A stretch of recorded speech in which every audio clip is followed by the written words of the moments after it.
আরে আরে বাবা কত সুন্দর জলের টব নিয়ে এসেছে, এটা খুব সুন্দর। এবার তো আমি শুদ্ধ করে জল খাবো।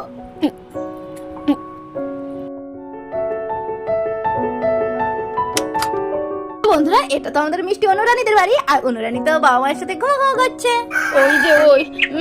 ওই যে সকাল সকাল সিগন্যাল দিতে আরম্ভ করলো, একটু ঘুমিয়েও শান্তি নেই। এই তো এক্ষুনি ঘুমোলাম, এর মধ্যেই সকাল হয়ে গেল। সেই একঘেয়েমি কাজ, সকাল হও, উঠো, ঝাড় দাও, রান্না বান্না করো, বাচ্চাদেরকে রেডি করো, জল ভরো, কত কাজ কত কাজ, কাজের তো কোনো শেষই নেই। কেন যে মোটে বিয়েটা করেছিলাম, বিরক্তিকর সব কিছুই বিরক্তিকর। আমাদের বন্দনা আন্টি যখন ঘুম থেকে উঠে একা একা বগর বগর করছিল, সেই বগর বগরের আওয়াজ শুনে আমাদের শুভদার তো গেল ঘুমটা ভেঙে। উফ উফ, এই সকাল সকাল এই তোমার গজর গজর ভালো লাগে না। সকাল একটু সকালবেলায় উঠে একটু চা নিয়ে আসবে, তার না ঘুম থেকে উঠে এই তোমার এই খাচর খাচর শুনতে শুনতে আমি পাগল হয়ে যাই। কত শখ, বাবু আমার শুয়ে শুয়ে চা খাবে আর আমি সারাদিন খেটে খেটে মরবো। হ্যাঁ, গজর গজর করে কিসের জন্য তুমি বুঝতে পারো না? হ্যাঁ, সারাদিনটা যে গাধার মতো খাটি, একবারও চোখে পড়ে? সে বেলায় তো চোখে পড়ে না, চোখে তো ঠুলি পড়ে থাকো। বিয়ের পরে সমস্ত দায়িত্ব তো আমি দেখি।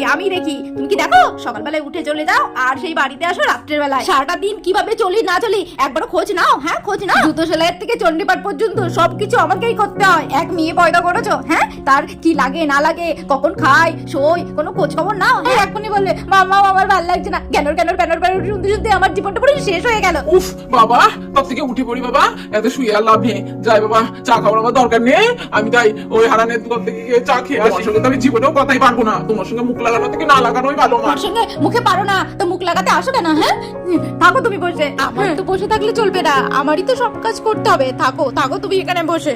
উফ বাবা, প্রত্যেকদিন এই সকালবেলায় একই নাটক। ও মাম্মাম একটু থামো তো থামো। প্রতিদিন এই সকালবেলায় না এই তোমাদের এই গ্যাজেট মেজর কিন্তু আমার মোটেও ভালো লাগে না। তার থেকে এক কাজ করো, তুমি না কদিনের জন্য দিদির বাড়িতে ঘুরে এসো, আমি আর আমার বাবা একটু শান্তিতে কদিন থাকি তো। ওরে অনুরে, যা বলেছিস মারে, আর বলিস না, চুপ করে থাক বুঝলি তো, তোরা বাপ বেটি মিলে থাক, দেখবি সত্যি সত্যি কোনদিন আমি চলে যাব। তারপরে সেদিন লেজে গোবরে করবি, সেদিন তো তোর মায়ের কথা মনে পড়বে। ঠিক রাত থাকতে তো তোরা দাঁতের মর্ম বুঝবি না, দেখবি একদিন ঠিক বুঝবি। খাওয়াবো আমি, পড়াবো আমি, হ্যাঁ, আর বাবার সঙ্গে তালে তাল মেলাবে।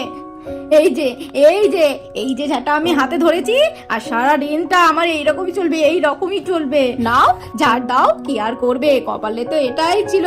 করো, সংসার করতে এসেছি তো। আমি সংসারে বসে ওই শাল দুটো কানে করে নিয়েছি, সারাদিন এত কাটা কাটবো। আমাকে একটু বলেও না যে কই বন্ধনা, আজকে কাজ করতে হবে না, আজকে রান্না করতে হবে না, চলো তোমাকে নিয়ে না একটা ক্যাফেতে খাইয়ে নিয়ে আসি। তা বলবে না? বলবে কেন? টাকা খরচ হবে না, কিপটে পর একটা, সারাদিন শুধু কাটিয়ে মারবে। আর কিছু বললে কানের কাছে নাকি কেন করছি। উফ বাবা, সকালবেলায় উঠে দেখো আকাশে পুরো রোদ গন করছে। হ্যাঁ, মনে হচ্ছে যেন একদম ভর দুপুর। এত এই সময় যদি এত গরম পড়ে, তাহলে আজ তো গরমকাল তো সামনে, তখন কি হাল হবে বলো তো? উফ গরম আর মোটে নেওয়া যাচ্ছে না। আরে দিদি ভাই, তুই এত সকালে উঠে কাজ করছিস? হ্যাঁ, ও বাবা গো, দেখো ঘেমে সেমেতে পুরো 100 হয়ে গেছিস। আচ্ছা, রোজ এত সকাল উঠে এত কাজ করার কি দরকার বলতো? একটু পরে তো উঠতে পারিস। আর বলিস না জিনা, সব না এই পোড়া কপাল আমার, এই পোড়া কপাল। জিজু আমার বুঝলো না, কোনোদিনই আমারই বুঝলো না। তুই বল, প্রত্যেকদিন এই সকাল উঠে এই তো সমস্ত কাজ তো আমিই করি নাকি? হ্যাঁ, কই একটু কোনোদিন তো বলতে পারে যে কই এখন উঠতে হবে না, একটু পরে উঠোখানি। তা বলবে না। আর আমি যদি কিছু বলি, আমাকে বলবে যে কালের কাছে নাকি আমি গ্যাজর করি। আচ্ছা তুই বল, আমারও তো একটু ছুটি পেতে ইচ্ছে করে নাকি? দিদি ভাই দে তো ঝাঁটাটা আমার কাছে দে, আজকে আমি তোকে ঝাড়টা দিয়ে দিই। না জিনা, একদম না বোনটি আমার, না রে, তুই ঝাড় দিস না। আমি দিয়েছি বোন, দিয়েছি। আর তাছাড়া তুই যে আমার সারাদিন যা করিস, আমার মেয়েটার কত ধকল রাখিস। যে রাখে না, যার রাখার দরকার সে তো রাখে না, তুই রেখে কি হবে? হ্যাঁ, আমার দুঃখ তো সেখানে। শোন দিদি ভাই, তোর একটা না আমি একটা বুদ্ধি দিচ্ছি।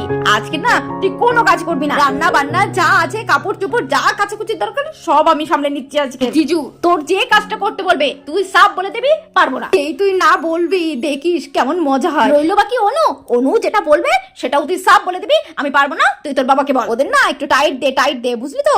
ওদের সব কাজ করে দিয়ে না খুব তেল হয়েছে। আচ্ছা দিদি ভাই শোন, তুই যা গিয়ে বস, আমি জলটা নিয়ে এসে ভাতটা বসিয়ে দিই। হ্যাঁ।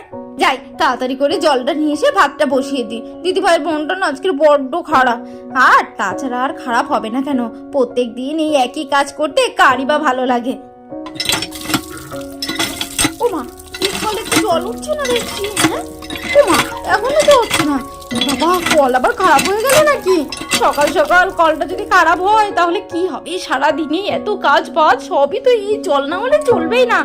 কি করবো এবার আমি? দিদি ভাইকে বলবো? ওমা, দিদি ভাইকে তো আমি বলে আসলাম যে দাদা ভাইয়ের সাথে তুই একদম কথা বলবি না। তাহলে এবার কি করবো রে? এই জিনা, জল ভরা হলো তোর, আমি আসবো। আরে না না দিদি ভাই, আমি আসছি আসছি। কি করবো এবার? হ্যাঁ, দিদি ভাইয়ের সঙ্গে তো না বললেও হবে না, তার থেকে বরং দিদি ভাইয়ের সাথে গিয়েই বলি। দিদি ভাই, এই দিদি ভাই, দেখ না একটা ভারী সমস্যা হয়ে গেছে। ও বাবা, সাত সকালে আবার তুই কি সমস্যার কথা শোনাচ্ছিস? আর বলিস না, আরে কলের মনে হচ্ছে না ওয়াশার পড়ে গেছে। কল থেকে এক ফোঁটা জল বেরোচ্ছে না। সারাটা দিন জল ছাড়া চলবে কি করে? অনেকক্ষণ তো হলো, বন্দনার মুখটা কি ঠিক হলো? যাই হয় হোক গে, একটু ভালো মুখ দিয়ে না চাটা করে নিতে হবে। উফ, চা ছাড়া যে সকালবেলা আবার চলে না। বন্দনা, ও বন্দনা, বন্দনা গো, কোথায় গেলে? কি হয়েছেটা কি? হ্যাঁ, সকাল সকাল বন্দনা বন্দনা করছো কেন? একটু চাটা দেবে তো নাকি? তোমার হাতে চা না গেলে যে আমার দিনই শুরু হয় না। চা খাবে? চা শোনো, সকালবেলায় না টিউবওয়েলটা গেছে খারাপ হয়ে, ওই টিনা এতক্ষণ ধরে চেষ্টা করে এক ফোঁটা জল বের করতে পারি। শিগগিরই যাও কলের মিস্ত্রিকে না ডেকে নিয়ে এসো, না হলে না আজকের ভাতটাও কপালে জুটবে না। আর তাছাড়া সারাদিন কত জলের প্রয়োজন, রান্না বান্না, কাচাকুচি, স্নান করা, এতগুলো লোকের চলবে কি করে? হ্যাঁ, শিগগিরই যাও যাও, আগে গিয়ে কলের মিস্ত্রিকে ডেকে নিয়ে এসো। যাই, আর কি করব, আজকে তো দিনটাই পুরো খারাপ যাবে দেখে মনে হচ্ছে। কেন যে সকালবেলা বউটার সঙ্গে মুখ লাগাতে গেলাম। কত বেলা হয়ে গেছে। ও মাম্মাম, মাম্মাম, আমাকে বিয়াস করিয়ে দাও। কি বিরাস? আমি পারবো না, তোর বাবাকে ডাক, তোর বাবা এসেই তোকে ব্রাশটা করিয়ে দেবে। ওরে বাবারে, মামাম তোমার উপরে কোনো বেশ রেগে আছে। ও মাম্মাম, মাম্মাম, আরে তুমি এত রাগ করছো কেন মামা? আমি তো তোমার রাগানোর জন্য একটু মজা করছিলাম। তুমি তো আমার সোনা মামাম, মিষ্টি মামাম। ওরে পাল্টি পাঁচ মেয়ে, হ্যাঁ বাবা নেই আর সেই সুযোগে এখন মায়ের দলে আসা? হ্যাঁ মা, তোকে আমি ব্রাশটা করিয়ে দিই কি করে বলতো? কলে তো এক ফোঁটা জল নেই, কলটা তো খারাপ হয়ে গেছে। হ্যাঁ, কি বলছো কি মাম্মাম তুমি? তাহলে আমি ব্রাশ করবো কি করে, স্নান করবো কি কি করে? আর করা যাবে মা, কল খারাপ হলে তো কিচ্ছু করার নেই। তোমার বাবাকে তো পাঠিয়েছি কলের মিস্ত্রিকে ডেকে আনতে, এখন দেখা যাক তোমার বাবা কি করে। ওই তো তোর বাবা এসেছে, এই তো জিজু চলে এসেছে। কি গো জিজু, কলের মিস্ত্রি কোথায়? তুমি একা একা আসলে কেন? কলের মিস্ত্রি আসেনি? আরে না গো জিনা, আজকের মনে হচ্ছে সত্যি দিনটা খুব খারাপ। ও বেটা তো সকাল সকাল কাজে বেরিয়ে গেছে, আর সেই আসবে সেই বিকেল বেলায়। সর্বনাশ! হ্যাঁ, সারাদিন এত জলের কাজ বাজ করবো কি করে? এবার তোমার মাথায় কাজ করছে না। আহ বন্দনা, বিয়ের পর তো তুমি আমাদের বাড়িতে তো কল ছিল না, তখন তো ওই পুকুরের জল আর জলেই তো সমস্ত কাজ করতে, আর খাওয়ার জলটা তো ওই তো রাস্তার ধারে যে হাইব্রিড কলটা ছিল সেখান থেকে আনতে। তা আজকে নিয়ে শোনা, একটা বেলারই তো ব্যাপার। এই শোনো শোনো শোনো, পারবো না, আমি পারবো না। ওই রাস্তার ধারেতে জল এনে তোমাদের খাওয়াবো আমি আর পারবো না। সে যখন করেছি, এখন আমি আর করতে পারবো না। তখন বুঝতাম না, যেটা যখন যা বলেছো তাই করে দিয়েছি, আর আমি পারবো না। এর ব্যবস্থা যদি তুমি করতে পারো তাহলে রান্না বান্না হবে, ধোয়া কাচা হবে, না হলে হবে না। আরে দিদি ভাই, আরে থাম জিজু, তুমি একটু থামো, একটু ঝগড়া করা বন্ধ করো। আমি একটা কথা বলি, একটু শোনো। জিজু, তোমাকেও একটা কথা বলি, দিদি ভাইয়ের সাথে তুমি তাল মিলিয়েই যাচ্ছ। আচ্ছা, এখনকার দিনে জল নিয়ে কোনো সমস্যা? হ্যাঁ, 20 টাকা দিলে না বাজারে বড় বড় ব্যারেলের জল পাওয়া যায়, তুমি সেটা নিয়ে এসো। খাওয়ার জল তো এখানেই মিটে গেল, আর বাদ বাকি কাঁচা ধোয়ার যে সমস্ত জল লাগবে আমরা পুকুরের জলে মিটিয়ে নেবো, ঠিক আছে? একটা বেলারই তো ব্যাপার, ঠিক হয়ে যাবে। এই তো জিনা তো উপায় বার করেই দিল। সত্যি জিনা, তোমার মাথায় অনেক বুদ্ধি। তোমার মতো তোমার দিদিরও যদি একটুখানি মাথায় বুদ্ধি থাকতো না, তাহলে আজকে আমি এখানে থাকতাম না, আমি হেলিকপ্টার নিয়ে ঘুরে বেড়াতাম। আমি যদি জিনার মতো হতাম না, তাহলে তোমাকে আর বিয়ে করতাম না, বুঝতে পেরেছো? পড়াশোনা করে না অনেক বড় চাকরি করতাম।